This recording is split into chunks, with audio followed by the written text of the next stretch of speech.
नमस्कार दोस्तों, आज बात करेंगे बच्चों के कद में वृद्धि करने वाले और हमारे पृष्ठ भाग की सभी मांसपेशियां यानी कि हमारे सामने के शरीर की सारी मांसपेशियों को मजबूती स्वस्थता प्रदान करने वाले एक ऐसे आसन की जिसको जानुसिरासन कहा जाता है।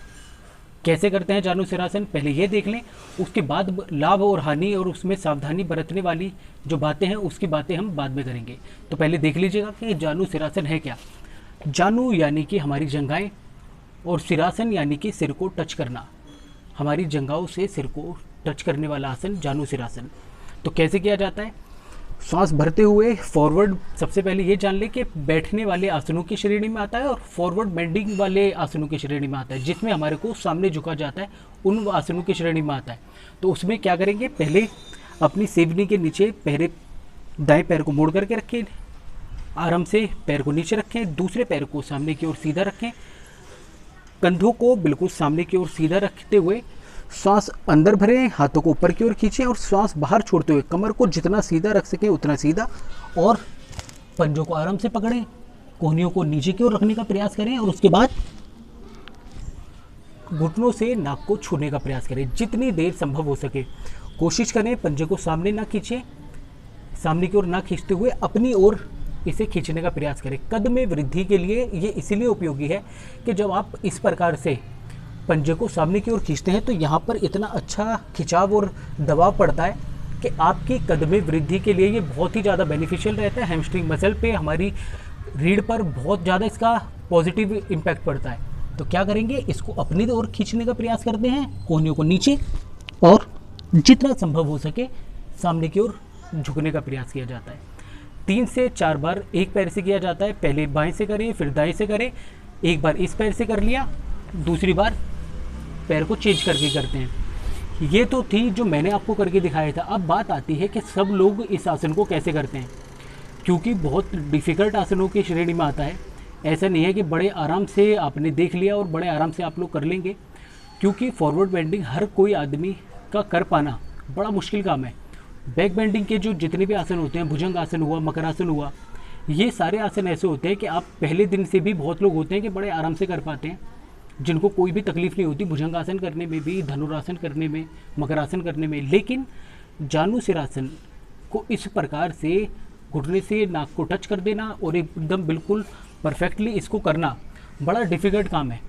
तो आप कोशिश ये ना करें कि पहले दिन में ही कोशिश करें कि आप इसमें घुटनों से नाक को टच कर देंगे, इसमें वक्त लगेगा। जिन लोगों का हो जाता है तो बहुत ज़्यादा अच्छी बात है, जिन लोगों का हो पाता है, लेकिन बिना प्रेशर के करें। अगर इतना हाथ आता है तो पहले दिन इतना ही आगे आने का प्रयास करें, धीरे धीरे आगे आएँ, फिर और आगे आएँ, फिर और आगे आएँ। जब संभव हो जाए तो धीरे धीरे करें। तो उसकी प्रैक्टिस कैसे करनी है, एकदम से इस वाले आसन में आपको नहीं आना। तो क्या करेंगे, पहले इसके लिए थोड़ी सी स्ट्रेचिंग कर लीजिएगा। मैं सामने से आपको दिखा देता हूँ। पहले तो दोनों पंजों को सामने की ओर रखते हैं और फिर एक पैर को मोड़ करके पीछे ले आते हैं। बॉडी को सामने ना रखें, टेढ़ा ना करें, बिल्कुल सामने की ओर सीधा रखें। मैं इसलिए आपको सामने की ओर दिखा रहा हूँ कि बिल्कुल पैरों को सामने, अपने बॉडी के सामने रखना है। कंधे बिल्कुल भी टेढ़े या इधर की तरफ, जितना आप प्रेशर सामने की ओर रखेंगे तो पेट पे भी दबाव आएगा, क्योंकि ये आसन आपके पेट को, आपकी जठराग्नि को प्रदीप्त करता है, जिसमें आपकी जठराग्नि अच्छी ठीक रहने की वजह से आपका डाइजेस्टिव सिस्टम भी इससे बहुत ज़्यादा मजबूत होता है। पेट अगर आपका बहुत ज़्यादा मोटा है तो थोड़ी सी दिक्कत आएगी इसे करने में, लेकिन जैसे जैसे आप करते रहेंगे तो पेट भी कम हो जाएगा और भी आपको बहुत सारे इसके बेनिफिट देखने को मिलेंगे। जब आप पैर को अपनी तरफ की खींच करके इसको करते हैं तो आपके अगर जांघें मोटी हैं, पैर मोटे हैं, शेप खराब है या किसी भी तरीके की हड्डियों में, मांसपेशियों में किसी भी तरीके की कोई भी समस्या है तो वो भी इससे दूर होती है। तो एक ही साथ आपको इतने सारे इसके बेनिफिट मिल जाते हैं। तो इसमें सबसे पहले क्या करें, आपको एक स्ट्रेचिंग करनी है। तो सामने की ओर रखें, पहले एक हाथ को कमर के पीछे ले आए, दूसरे हाथ से सामने की ओर पकड़ें और जितना संभव हो सके, जो लोग पहली बार कर रहे हैं तो इतना भी होता है, तो इतना भी आप थोड़ा थोड़ा सा एक्स्ट्रा सामने की ओर, थोड़ा थोड़ा सा 1-1, 2-2 इंच एक्स्ट्रा झुकने की कोशिश करें, जिनसे फॉरवर्ड में घुटने सीधे रख करके भी बहुत लोग ऐसे होते हैं जिनको बैठा ही नहीं जाता। सीधा रख के, सीधे रखने में ही उनको इतना ज़्यादा प्रेशर आता है। तो वो लोग क्या करें, वो लोग कोशिश करें कि सीधा रख के कुछ देर ऐसे ही बैठे, सीधा रखने का प्रयास करें, जितना संभव हो सके इसी स्थिति में रुकें। उसके बाद आप क्यों कोशिश क्या करें कि जब आपसे सामने नहीं झुका जा रहा तो आप थोड़ा सा पैर को ऊपर की ओर उठाएं, घुटने को मोड़िएगा मत, किसी भी कोई भी एक किसी स्टूल का या किसी तकिए का किसी का भी सहारा ले लें, सामने खुद ना झुकने के बजाय पैरों को ऊपर की ओर उठा लें।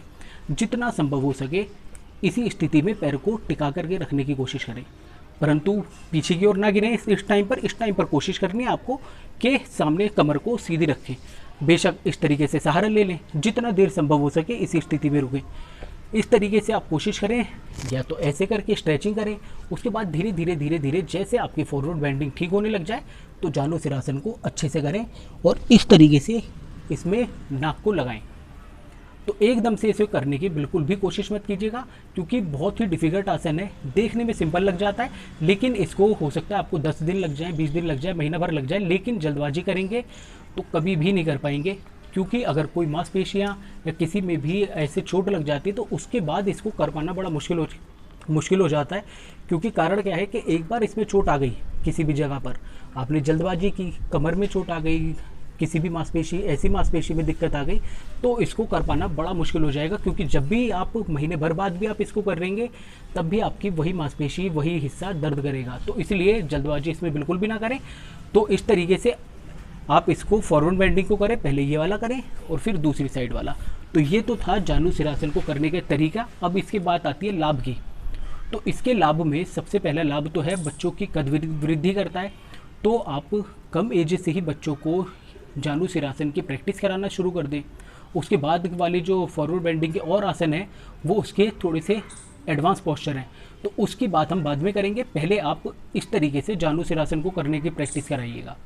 तो इस तरीके से जब बच्चे कर लेते हैं सही एज में, 10, 11, 12 साल की एज में अच्छे से करने लग जाते हैं, तो कद में बहुत अच्छी वृद्धि होती है।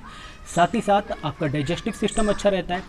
किडनी, लिवर, पेनक्रियाज सब पर बहुत अच्छा सकारात्मक इसका प्रभाव देखने को मिलता है। बहुत ज़्यादा पॉजिटिव इफेक्ट आते हैं। अगर आपको शुगर की दिक्कत है तो शुगर में के लिए भी बहुत अच्छा है। अगर आपको कॉन्स्टिपेशन की दिक्कत है, गैस्ट्रिक प्रॉब्लम है, उन सभी में ये बहुत ही ज़्यादा लाभकारी आसन है। अगर आपको स्ट्रेस की दिक्कत है तो उसके लिए भी ये बहुत ज़्यादा लाभकारी आसन है।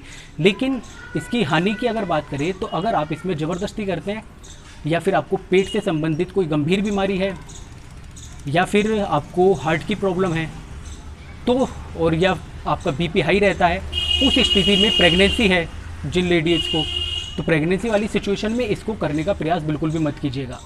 तो ये इसकी सावधानियां भी हैं और यही इसकी हानि है कि अगर इन सिचुएशन पे आप इनको कर लेंगे तो आपको कुछ ना कुछ नेगेटिव इसका रिजल्ट देखने को मिलेगा। इसलिए इन स्थिति में इनको बिल्कुल भी मत कीजिएगा। साथ ही साथ अगर आपको कोई पेट की गंभीर समस्या है तो भी किसी योग शिक्षक से या किसी डॉक्टर से पूछने के बाद ही इसे कीजिएगा। बाकी इससे संबंधित कोई और जानकारी आपको चाहिए हो, या किसी और वीडियो से, या किसी और आसन से, या किसी और बीमारी से संबंधित, तो आप मुझसे कमेंट सेक्शन में कमेंट करके भी पूछ सकते हैं, और या फिर ईमेल करके भी पूछ सकते हैं। वीडियो अच्छी लगे, जानकारी अच्छी लगे तो प्लीज़ वीडियो को लाइक भी कर दीजिएगा। जिन लोगों को कद में वृद्धि के लिए या किसी भी चीज़ के लिए इसकी ज़रूरत है तो उन लोगों को शेयर से वो भी कर दीजिएगा, शेयर भी कर दीजिएगा। बाकी अगर आप लोगों ने अभी तक चैनल को सब्सक्राइब नहीं किया तो प्लीज़ सब्सक्राइब भी कर दीजिएगा। धन्यवाद।